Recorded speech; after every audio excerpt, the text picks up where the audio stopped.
Hello, it's Sandy Laws and Jeremiah DeLacio, and we are starting a new podcast series called Journey to Calvary. Hi, Jeremiah. How are you doing? Fantastic, Sandy. We get to do this again, so I'm happy. Yeah, I am too. We just finished our podcast series about the Christmas story. Now we're moving on because it's almost Easter to discuss the story about the Passion Week and what happened, the events surrounding that. So I'm excited too. Very excited. Although it's kind of a difficult story, right? It It's not has as a lot fun of as the ups and last one. downs, right? It's Right, definitely right. not. It has No, a no. completely different vibe to it. Yeah, there's not as many triumphant heavenly hosts celebrating and partying in this thing. Yeah, it has a lot of peaks and valleys. Hmm. Starts on a high note, and then there's a whole bunch there. That's a valley when Jesus is sort of ensnared with his enemies, and then it ends on a really high note when after he's crucified, he's resurrected. So we definitely are going to go on a journey of ups and downs together. Absolutely. And then it is such a big story. We're clearly not going to cover everything, but you, I think, did a great job of picking out moments that connect the story really well and also probably enlighten us in a way that the beginning, middle, and end of each piece that we may not have connected in our previous context of learning about the story. That I even just our prep work, I don't know everything yet, but even our prep work, I'm excited. And I've learned a lot already. Well, it is a complicated story because each of the gospel writers write about it, and typically it's about a quarter of their gospel is dedicated to this story, and so there's 100 or more stories surrounding this very small period of time around what happened with Jesus day by day and leading up to the Passion Week in Jerusalem. So yeah, it's hard to cover it all, and it's also very difficult to put it in one succinct timeline. Almost impossible. So probably better to pick the key highlights, and I think we're going to cover altogether about 16 stories related to the Passion period of time, and that's going to give us a good basis for understanding what Jesus did, where he was, who he talked to, and how the whole thing unfolded. I'm I'm excited excited. because most of our body of evidence is coming from John today, Yes, and today. arguably the most eloquent written book in the New Testament. I mean, the writing, the formatting, all of it is just really well done. And so, just from a reading it in prep for this, I read it and then also listened to a couple different audio versions of it, and just it is really well crafted. So, just from a literature perspective, like anybody, go consume this book the way you would any other literature just for a moment and Yeah. just appreciate what it is. Cause I don't think I'd ever done that before. And this time I had, and it's really well done. John was a masterful writer, right? He wrote the Gospel of John, John 1, 2, and 3, and Revelation. So his contribution to the New Testament it's just huge. And for our And Bible nerd theologian folks out there, there is some controversy about that, right? Because the style that John is written in is very different than John 1, 2, 1, 2, and 3. And so there's uh-huh. some conversation. We're not going to delve into those waters because I just appreciate the book, but there's some theories out there, right? Oh, there always is a discussion around the authors. Who Mm-hmm. were they? Their styles? Where did they get their material? Source material? That's always a big discussion. But we know that John wrote his gospel when he was much older. So he'd had decades to live through the life of Jesus and the emerging church afterwards. So he brings a different perspective for sure. And for example, we're going to start with the Lazarus story because raising Lazarus from the dead, this is only told in John's gospel, unique to John. He has a whole bunch of Okay. stories that are unique to him.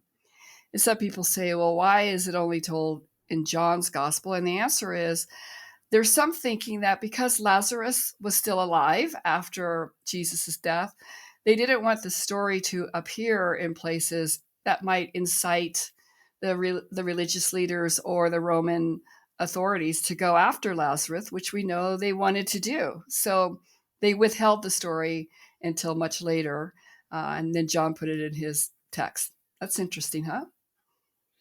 Very interesting. It is the thing that always blows my mind about any of these stories and how they correlate is it's not like most books or literature we consume. You think of somebody had an outline, created a manuscript and edited it and revised it, and then it went to some sort of publishing process, right?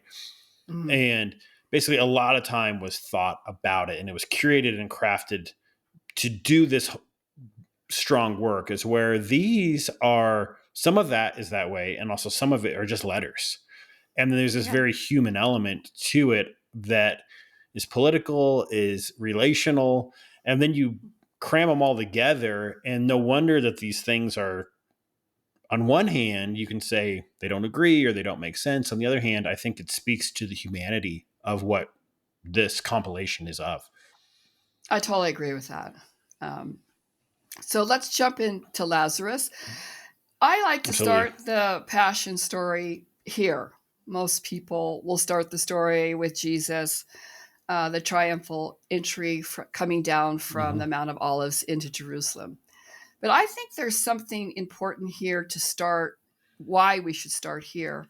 And that is because this miracle really signals a change in Jesus's ministry. Uh, this is a very public miracle. This is something that happens very close to Jerusalem. This is something that the religious authorities would have definitely taken note of, and there would have been a huge amount of discussion around it. So the fact that Jesus was willing to do this meant that he was preparing for a much more public phase, a much more critical phase of his ministry, and that is all in preparations for what happens during Passion Week. Yeah, you when we started this, you mentioned to me something like it was the moment he crossed the Rubicon. There was no longer returning. The campaign is fully done. We're committed. Here we go. Yeah, and of course he also loved Lazarus, so he wanted to restore him to health, as he had many other people, right, through many other Mm-hmm. miracles. But he also understood quite well that this miracle would be perceived differently. Hmm. So let's walk through this miracle story, shall we? Absolutely. A little bit, okay. This is in John chapter 11, and in John chapter 11 we learn the story of Lazarus. The man is very sick. He lives in Bethany. This is like 2 miles away from Jerusalem. He lives in a pretty nice house. I think we talked about that. He has two sisters, Mary and Martha. They all three live together. Seemingly, none of them are married because we don't have any reference to a wife or a husband.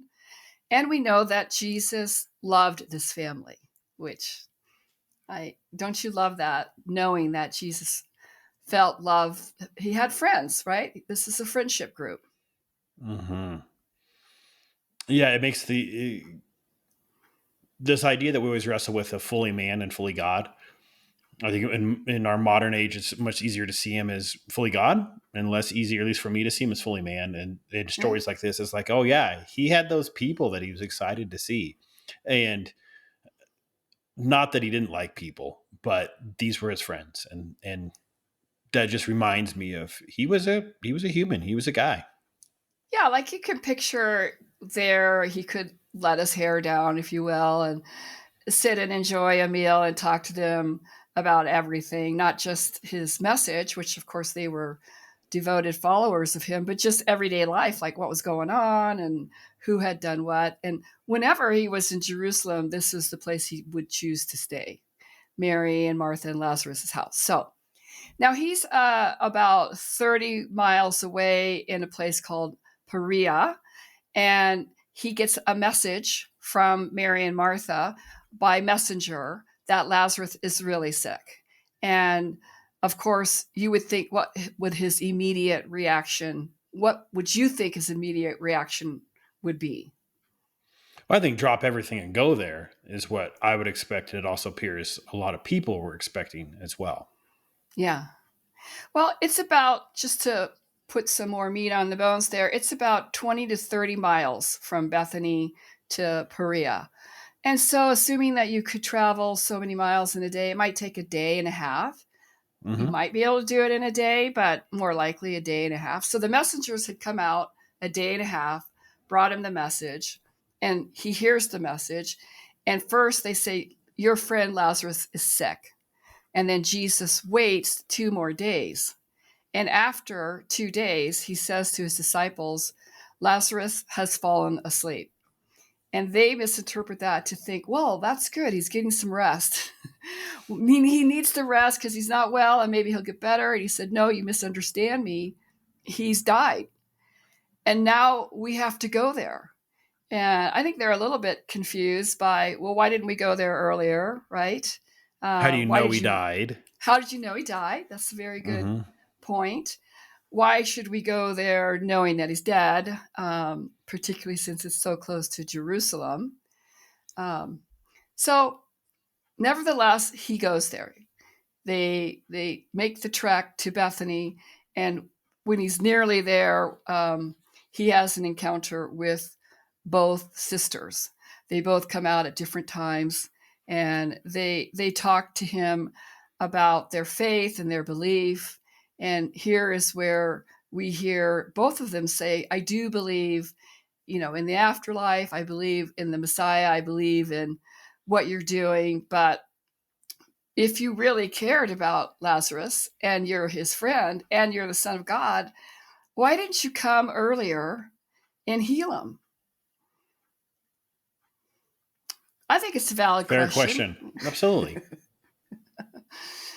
But we know that Jesus never does things in his own timing. He only does it in the timing of his Father. So he waited until Lazarus was dead so that he could make this miracle more spectacular. He'd been in the tomb for quite a while when he went to the tomb. And when he was at the tomb, before he raised Lazarus, what did he do? What did he do there? Well, so there's a few different things to talk about. So one, like Martha was there and met him, and then he sent for Mary, right? Right. So and then she came. Let's and go then he past that. Yeah, let's go Okay. past that. Let's assume he's already had an encounter with both Mary and Martha and explained that Lazarus' illness would not result in death, but it's to glorify God. That's what he says. But then he has to move the stone, right? Yeah, but before he does that, he does something quite emotional and something quite personal. Oh, okay. Yes. He wept. Yes. He cries. And I think that's one of those moments where you have to stop. To your point that he's also human. And sometimes we forget his human side, or we don't pay enough attention to it. He cries. Right. And he cries. Which is really wild because he knows what he's about to do. Right. So why is he crying if he knows that Lazarus is going to be raised from the dead in mere moments? I don't know. You would think he'd be like, hey, guys, watch this. Yeah. But I mean, it does demonstrate the as we've talked about a few times in the story, it demonstrates the dichotomy that he had of being fully man and fully God. I think as a human, he's sad in that moment. And he's not a magician. He's not a party trick guy. It's like, my friend died. And these sisters, their brother died. And I care for all of these people. And then from that sadness, he moves on to the miracle. But he probably cried maybe for many reasons, including thinking about the tragedy of the human condition, that people die. That was not the way it was meant to be from the Garden of Eden. We weren't intended to die. He could have been crying over his own upcoming fate, that he too would die and also be resurrected. He could have been crying over the unbelief of people and how frustrating and hard it was that people weren't coming to belief in him because of how much he had to offer. And like you said, he was probably crying over Lazarus and his sisters, the sadness that they felt, knowing that that's really you've probably gone through a death of a family member or friend. I have. It is really a hard time when you're grieving. So he feels sadness for the fact that people have to grieve like that. And also he's probably crying over the fate of Jerusalem. So there's a lot of mixed things going on in his head at this time. But he goes forward and he raises Lazarus from the dead. A fantastic miracle. A great image, right? Because he's standing there and he says, Lazarus, he says, move back the tomb. And the sisters are like, oh no, don't do that. It's really going to be a foul odor. And he's like, move the rock in front of it, remove the rock. And then he says to his friend Lazarus, come out. And there were people standing around because they were grieving Lazarus. So it wasn't like they were by themselves. And can you imagine what it would be like to be standing there when he comes out of the tomb? Well, and then the oddity is he comes out and he's, depending on the version, one is remove his death clothes or remove his wrapping because, here's a guy that's kind of waddling out and it's like, hey, go take care of him. The scene had to be like so surreal and comical and bizarre and scary, right? Here's a dead thing walking, like they're all throughout history, like that's a bad thing if something's dead that's alive now, right? There's a lot in that moment that those sentences cannot contain. For sure, visually. And our mind kind of wanders to all those things you're talking about. Like, does he look like a mummy? Does he have it wrapped around his head? How does he even walking if he has the strips of linen around him? Did they go up and take the linen off? I mean, we don't have the answers. But the fact is that bringing him out of the tomb, he'd been dead for 3 days, and showing that he was alive is a spectacular event. And I don't know how people would process that, but the way they processed it is they started talking about it. It's just human nature, right? Hey, were you there when he did that? And did you see what Jesus did with Lazarus? And I was there and I witnessed it.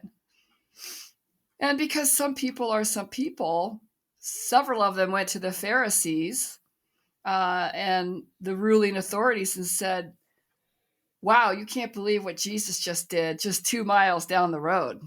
And they're probably coming excited and happy. Both, right? They don't realize, I doubt they're putting together the message, the impact of the message they're bringing, which is. Well, I think there's both sides there. Honestly, Jeremy. Oh, really? I think there's some people that are super excited and is he really the one? He must be the Messiah. And then there's others like, uh-oh. And I think it's the uh-oh people that went to the religious authority. Like, you guys better get a handle on this. Better get a handle on it. Because it's going to cause a big commotion, which naturally it would. So absolutely. After he does that, when the Sanhedrin and the Pharisees and the Sadducees get together, what do they talk about? And what does the high priest say? I know this is the part you really like. Yeah, I mean, like is probably an interesting way. Like, really stands out to me. So Caiaphas, I believe is his name, says, you guys don't understand. This guy, one man needs to die to protect the many, essentially. And even the way that it's written, it says Caiaphas had prophesied this earlier on, which is very wild to me that at some point, if he prophesied this, he had some bit of divine wisdom that one man must die to save us all. But the way Caiaphas thinks about it is to save the physical temple, save the physical people. And clearly that prophecy is to save all of mankind.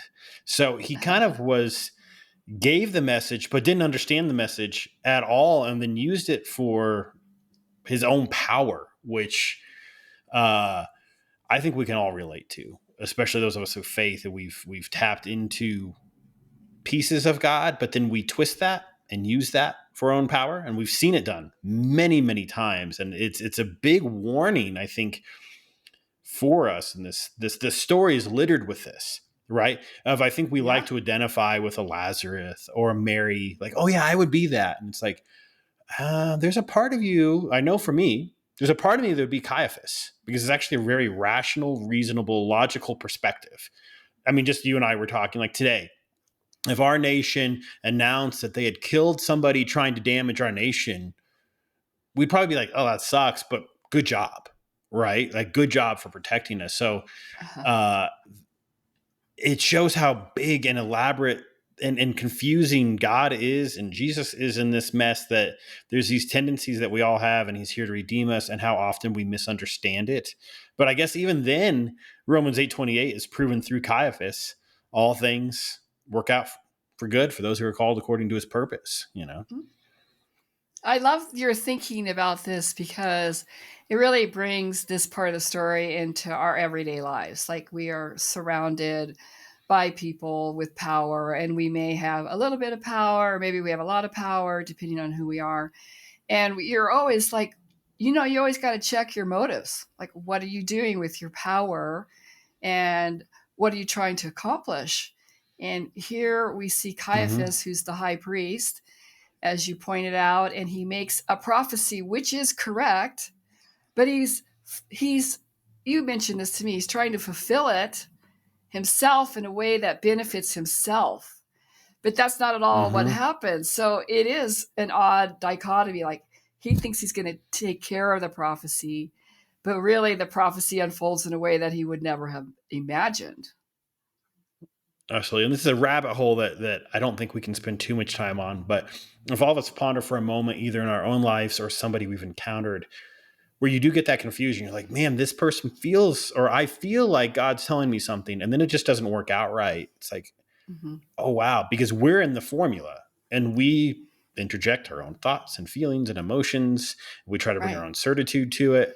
And I think that this moment in the story is a huge check for us personally, that we just glaze over, or like, that bad guy. Like, he just Yeah. instantly becomes the villain in the story, which he is. I'm not denying that. But also, he's a villain that we've all got in our heart. And Totally that's agree. that's hard. These guys had a lot at stake. There was a lot at stake for them. Like, if Jesus were to continue to rise in power and stature, they would lose the temple. The temple is the machinery for the Jewish people, the center of their faith. And so they were looking at it as like, we're going to do a good thing, to your point, when Hmm. really um, what they were worried about happened anyway. Like, Yeah. just 4 decades later or 3 decades later, the temple is destroyed. And so, for all of their conniving uh, and wanting to make this prophecy unfold in a certain way, it unfolded exactly the way God intended it to. So, Yeah. now And I what did think Jesus? Oh, go ahead. I was going to say the last piece that I think again makes them very relatable is because you brought up the thing, the temple was the mechanism, the machinery of their faith and also their vocation. I mean, how much of a Right. center of commerce in that culture was the temple? So you're thinking, I've got mouths to feed. I need my kids to have resources. My kids need jobs, right? Right. My community needs jobs. And we've seen all throughout history, and I think any of us that have kids or have people we deeply love, we're willing to go to war, to go to bat if it means to protect those interests. Yeah. And that's again where I don't even know if I can be, and I don't even know if the message is to fault them for that. Maybe the message is God's still bigger than that. Even though we do that, he's still bigger than that, right? The Yeah. story, the plan still unfolds. Yeah. I love that thought process, that in the moment we think we're doing what is right. I don't know if he also convinced himself he's doing what's right according to the Torah. I mean, he must have thought that, like, protecting the temple is protecting the faith. Um, Mm-hmm. but he did, as a leader, feel like this was the only solution. This was a viable solution, because what else? What other solution was on the table when it None. came to Jesus? None. Yeah. I mean, so I much mean, so that not only they were talking about Jesus, they were talking about killing Lazarus too. right. Yeah, Like it's full on hit squad, clean up the problem, and put it away to bed forever. I think so. And as we talked about, it wasn't unusual for prophets or pseudo messiahs to rise up, and the Jewish authority had to deal with those people in various ways. So they kind of look at Jesus like, oh, you're just another one of those guys. And why wouldn't But, they?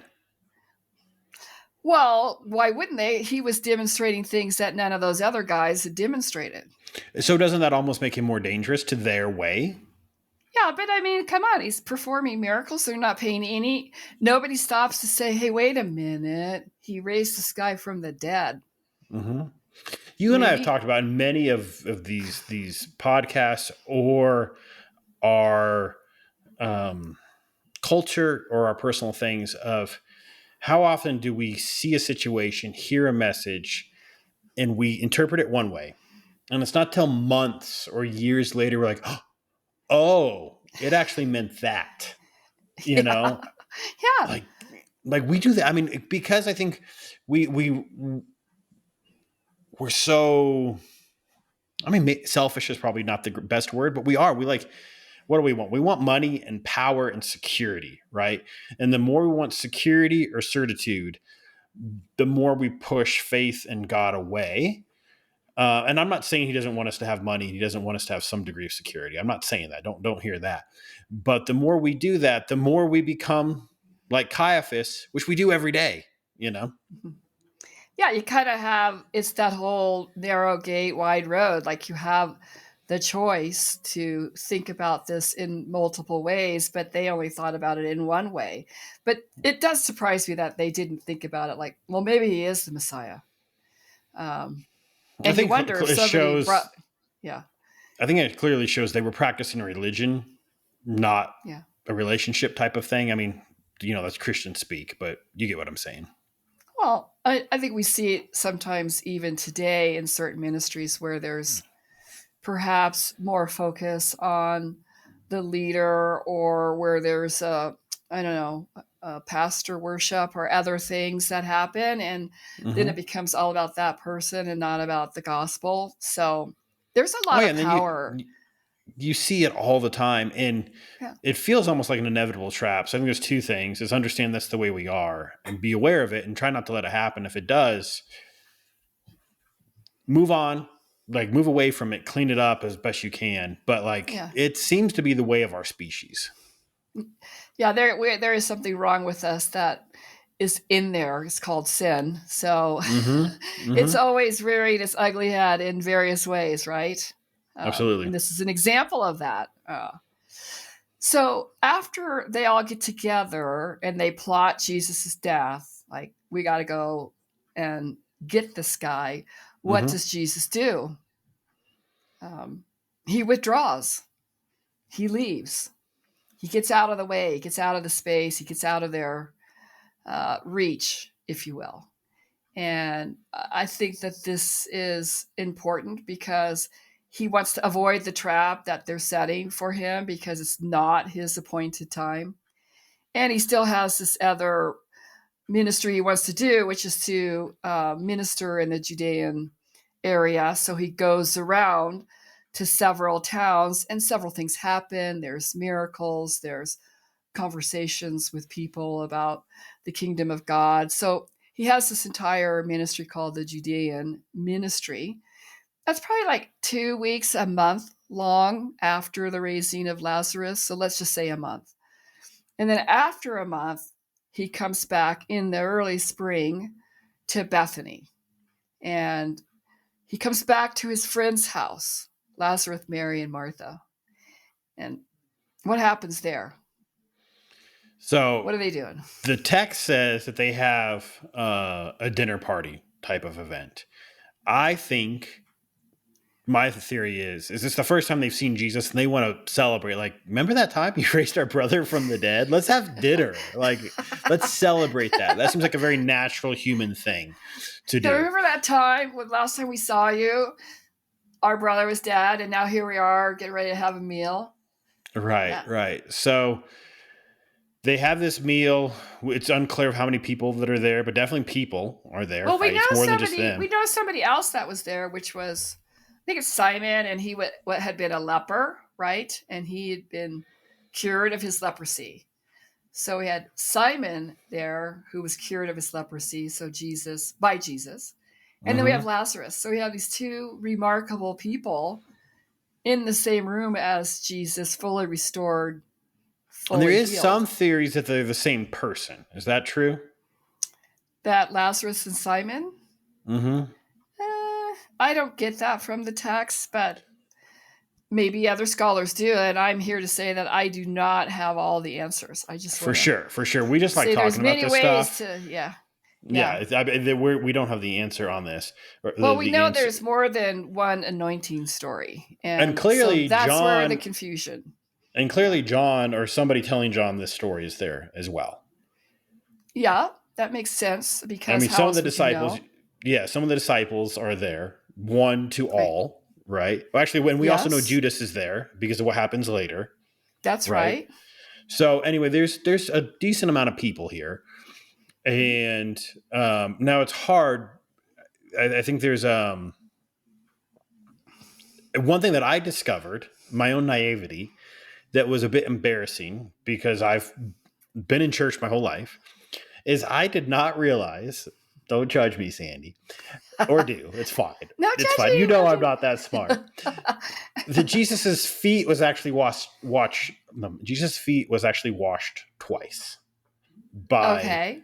like, this experience happened to him twice, right? Because now in John, this is the only time that happened. But another Mary who was practicing some sort of sin also washed Jesus' feet in some other point in his life, right? You call these, what was the term? Doublets. It's a doublet. Doublets. Yeah. Doublet, not Dublin, but doublets, right? And And I also want to just correct you because I love that part. It wasn't another Mary. That oh, we that's don't how know her people get name. confused. Right. She's unnamed. Right. Okay, so this is, thank you, because I think that it's this is why you do these stories, right? This is why you walk through these this way, because it highlights these things. Because if you just show up to church on a Sunday, you hear Jesus wash feet, you read this passage, and then you're like, okay, that was in that gospel, but the gospels mirror a lot and they don't mirror at other points.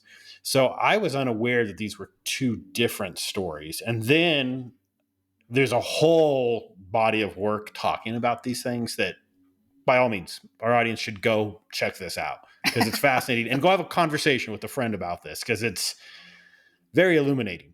So anyway, Mary comes and washes Jesus' feet with nard, which is a very expensive perfume that also traditionally was kings were given, right? You know, she washes with her hair, which that just seems like a I hot think mess to that me. was I the don't I think understand that that. was it. I think that was the other Mary. Let's Oh, see, I'm doing it again. So she washes his feet, yes. and She and then our good friend Judas steps in and is mad and says, "Why didn't we sell he's not this?" our good friend. You know that's not true. No, no, not true. But then I also think it's wild the He's our bad parenthetical friend. bad friend, the bad Judas. I also think it's Mhm. wild the parenthetical that John adds.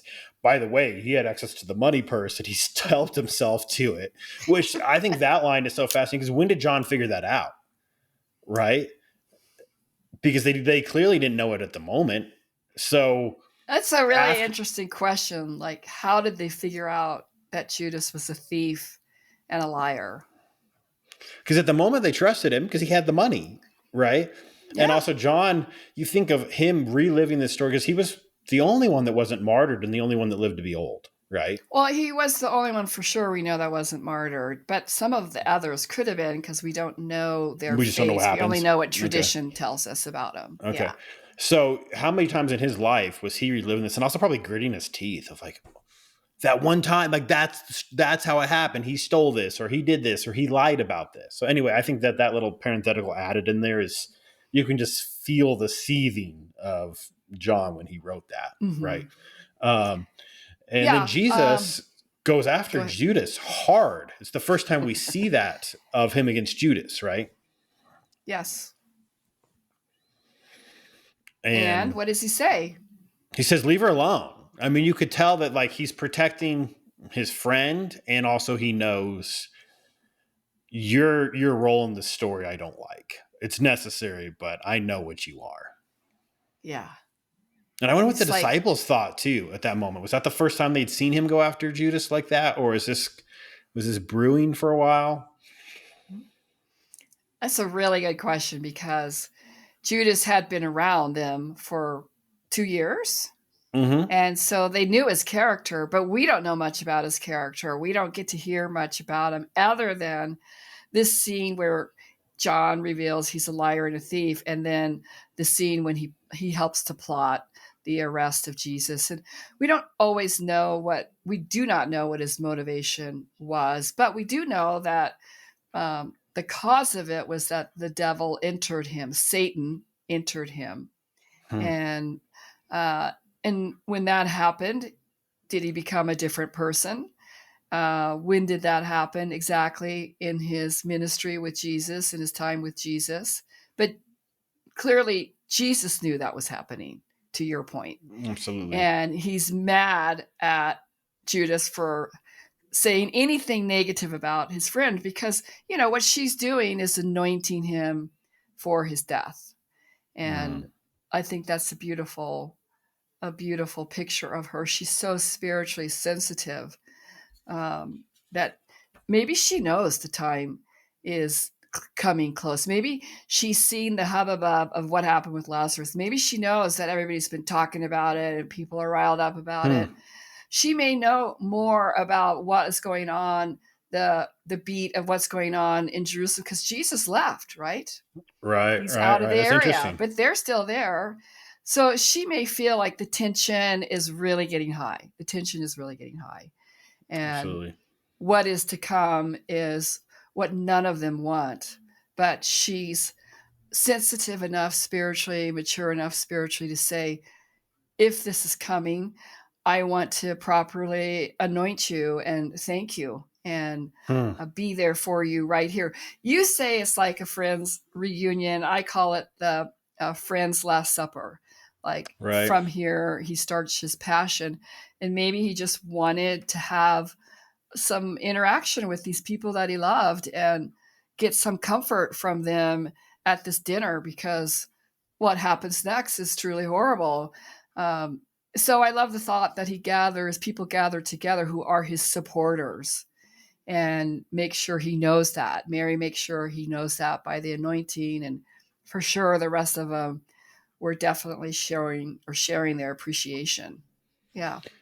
What's also wild, you think of this story involves Lazarus, but we actually don't hear any words from him, right? He's Yeah. just there. The story is Mary, right? Martha to a degree, but the story is Mary, and it is fascinating to me, like you said, that she's clearly in tune with something that's happening, whether she knows it or not. Spiritually, emotionally, she's in tune with this thing. And I also love how a takeaway that I had from the story, how he encountered every person with where they're at. Oh, Lazarus was yeah. dead. He encountered Lazarus in his death, brought him back. Martha was standing there when he like grieving, you would assume, and he encounters her with where she's at in a way of which seems appropriate with her. And then also he probably knows Mary is Yeah. incredibly sad back at home. Go get her. I need to talk to her. Mary comes and unloads this whole emotional thing on him. It's like, why didn't you come? You could have done this. Like a way that you see an impassionate person would do. And he responds to her. So he encounters them where they're at. And then again, here's this story where he encounters her and all these people with where they're at. And isn't that a beautiful message of a precursor for how he was about to encounter an entire species with where it's at?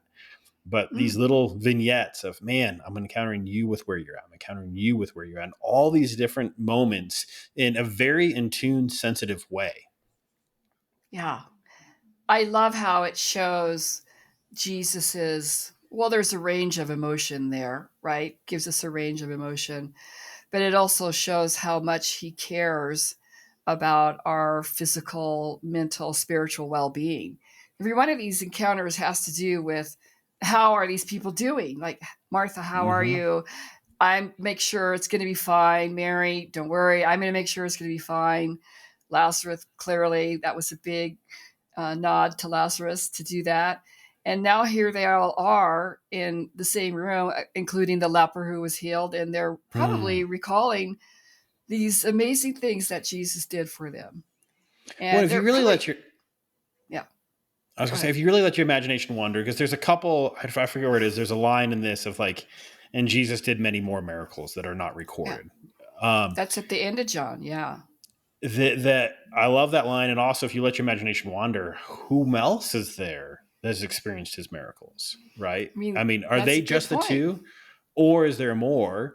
I think it's fun and plausible to think there are more. So there could have been this whole like litany of, I mean, even if you just say, hey, it's John, Mary, Martha, Lazarus, and Simon, right there. Those are all five people. He's he's changed all of their lives 100%.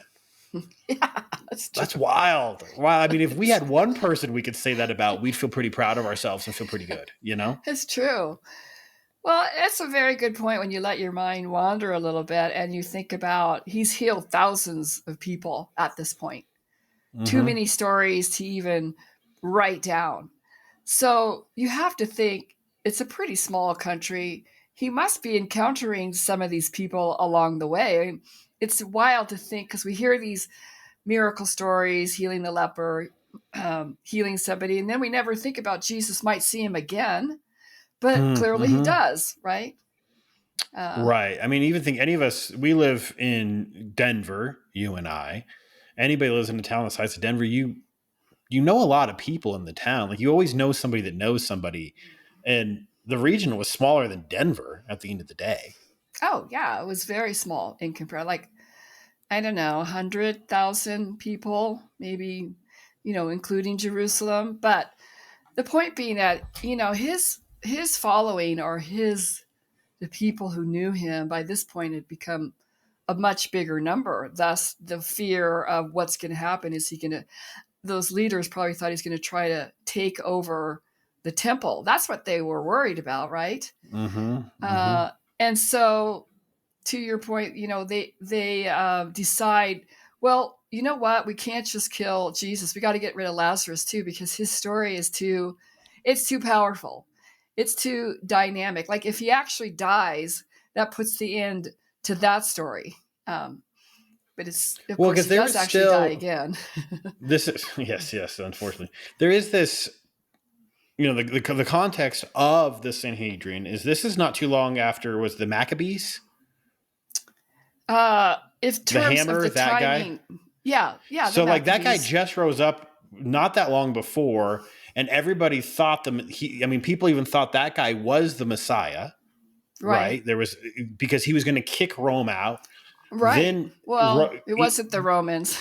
It wasn't. The Romans came in because of the Maccabees, but yes. Okay.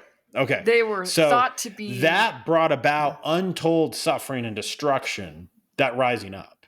And here is what they could perceive as the next version of that. We can't let that happen again. We just can't. I mean, I think that's fair. Like they're like thinking to themselves, well, they adored the Maccabees. The Hasmonean dynasty was highly regarded, but it was a power structure like any other power structure. And when it started to fail, they made a fatal error by asking Rome for help. And that's how Rome ended up taking over the whole area. But the point being that they did know that Rome was keenly aware that Jerusalem in the region was a hotbed. Zealot activity and rising up and causing problems with Rome. They didn't want Rome there. So these guys who had never been in agreement on anything, the Pharisees and the Sadducees and the Sanhedrin all agree remarkably that this guy has to go because they're operating out of fear, 100% out of fear. And that compares to this other group that we're talking about, Mary and Martha and Simon, who are not operating out of fear. They're operating out of love. And then you have Judas, who is has become a pawn in the whole thing based on what Satan wants to happen. So it's a pretty big story. But in that big story, this is the beginning. And in the story of this huge geopolitical thing, it's fascinating to me that's not what this story is about. that's almost a subtext in it. The story's about these relationships, right? Yeah, And I that's mean, you think of right beautiful. now, we're in an election year. So we hear of all these people, all these candidates and power struggles and all this stuff. Well, that's what's going on. It's something akin to that, right? Right. Culturally. And meanwhile, he's having dinner with his friends. And that's what the story is about. It's not about this huge election year type stuff. It's about he's having dinner with his friends in the midst of that. I mean, he is going to turn the whole world upside down in a few days, but Absolutely. he's But it's not, but this story isn't yeah. that, right? It's like it's not him plotting and planning of this is how we're going to Oh no. maneuver and this is what's going to, it's, you would think it would be like a general and his troops or like Eisenhower before D-Day type of thing, right? Like, no, he's having dinner with his friends. I don't want us to miss the intentionality of the whole thing, though. Like, as in, he Of course not. understood, yeah, Of course. Yeah. Yeah. that. And I think that goes back to the fully God, fully man thing. Like I think he, moments he definitely seemed to suffer from it, but he had, Oh, for sure. he had a lot of confidence in the plan. Yes, I would say that's true because he's doing what his father is telling him. And by the way, we can have a lot of confidence in our life when we're following the plan of God. It, it should bring more confidence to what you're doing when you know you're doing God's will. Uh, that's how we're designed to Absolutely. be. Yeah. I Absolutely. don't want to And at forget any that. moment in our lives, we can find that, I guess the reason at no point do I want to diminish that and encourage anybody to forget that. I think of what's personal to us is we're so consumed with all the headlines. We're so consumed with all that stuff. And to your Mm-hmm. point, we forget where is our confidence, right?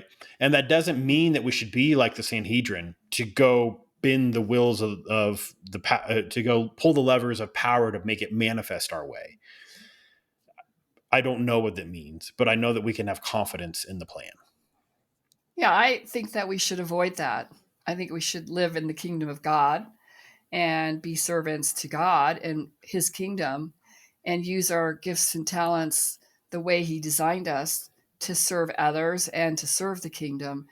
And the power is not something that he necessarily wants us to have anyway. But even people with power, as we will see, do his bidding because Mm-hmm. he uses them in a way. But I mean, to wrap up this story, I want us to just think about how this story of Lazarus really does foreshadow what happens to Jesus, right? In that he goes through this very difficult period of time, and then he is killed on a cross, even though he's completely innocent, and then he's resurrected. So we often see this foreshadowing in the Bible stories about something that happens, and then that's what happens with Jesus. But this is the story that gets everything rolling for Passion Week, which is a difficult story to tell, but we're going to proceed on. And in our next podcast, we're going to talk about the arriving into Jerusalem as king, a story that everybody knows pretty well because it's the Easter story, but we're going to dig into some specifics there so we can once again look at Jesus and how he was responding and also follow the ups and downs of this part of his life, which is distinctly different than the first 2 years of his ministry, for sure. First 3 years. Mm-hmm. Absolutely. Well, I'm excited to Any keep doing this with thoughts? you. Yeah. Okay. No, I mean, I think that I probably already talked plenty and have said everything that I think that needs to be said on this. I'm excited, right? I'm excited to keep going. I'm excited to have the next episode. And then, yeah, that's every year. I think whether it's Christmas or Easter or anything brings a different aroma to the story, and I'm excited to see what that does for myself and anybody else that joins us on this journey. Yeah, really. Thank you for listening. And please go to sandylaws.com for more information or to see my blogs or other podcasts that are available for you and to see additional episodes of this podcast. So thanks, Jeremiah. We'll talk real Awesome. soon. Thanks, Sandy. Okay. Take Bye-bye. care. Bye-bye.